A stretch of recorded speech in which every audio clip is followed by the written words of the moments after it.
اعوذ باللہ من الشیطان الرجیم بسم اللہ الرحمن الرحیم نحمده ونصلي ونسلم على رسوله الكريم اما بعد فاعوذ باللہ من الشیطان الرجیم بسم اللہ الرحمن الرحیم۔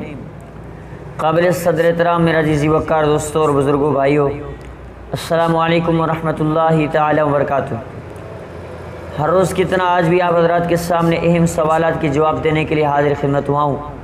اللہ کریم سے دعا رب العالمین ہم سب کو دین کی سمجھ عطا فرمائے۔ ایک سائل نے سوال کیا کہ بھائی کہ مجھے جو ہے نا بہت تکلیف ہے ریح کی،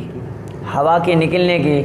کہ جب میں نماز میں ہوتا ہوں اگر میں سجدے میں جاتا ہوں پیٹ پہ زور آتا ہے تو میری ہوا نکل جاتی ہے، یا پھر کبھی ایسے ہوتا ہے کہ میں رکوع میں چلا جاتا ہوں مجھے جو ہے نا ایسی تکلیف ہے کہ جس کی وجہ سے میری وضو ٹوٹ جاتی ہے، میرے لیے کوئی مسئلہ کوئی ایسا حل نکالیں۔ بھائی سائل کا جواب یہ ہے کہ آپ کو اگر ایسا مسئلہ ہے تو آپ اگر سجدے میں جائیں تو اپنے پیٹ پہ زیادہ زور نہ دیں اگر ایسی تکلیف ہے۔ ہاں اگر سجدہ کرنے کی وجہ سے اور رکوع کرنے کی وجہ سے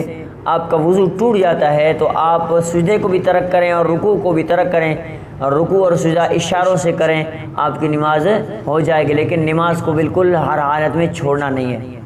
پھر سائل نے سوال کیا کہ ایک ایسا مریض ہے کہ وہ مرض جو ہے نا جس اپنے کھٹولے پہ پڑا ہوا ہے، وہیں پہ جو ہے نا پیشاب پاخانہ وہیں پہ ہو جاتا ہے اس کا، اور کوئی ایسا شخص نہیں جو اس کو استنجا دے سکے، کبھی استنجا دینے والا ہوتا ہے کبھی نہیں ہوتا ہے۔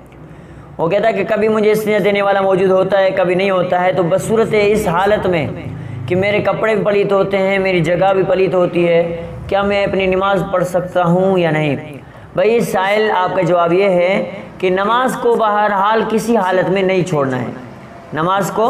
بہرحال کسی حالت میں نہیں چھوڑنا ہے۔ اگر ہاں کوئی ایسا شخص موجود ہے کہ جو آپ کو جو ہے نا استنجا وغیرہ کرا سکے تو بصورت اس کے تو آپ پاکائی حاصل کریں۔ ہاں اگر پاکائی پھر بھی حاصل نہیں ہو پا رہی تو بصورت اس کے آپ نماز پڑھیں، آپ کی نماز ہو جائے گی، واللہ عالم بالصواب۔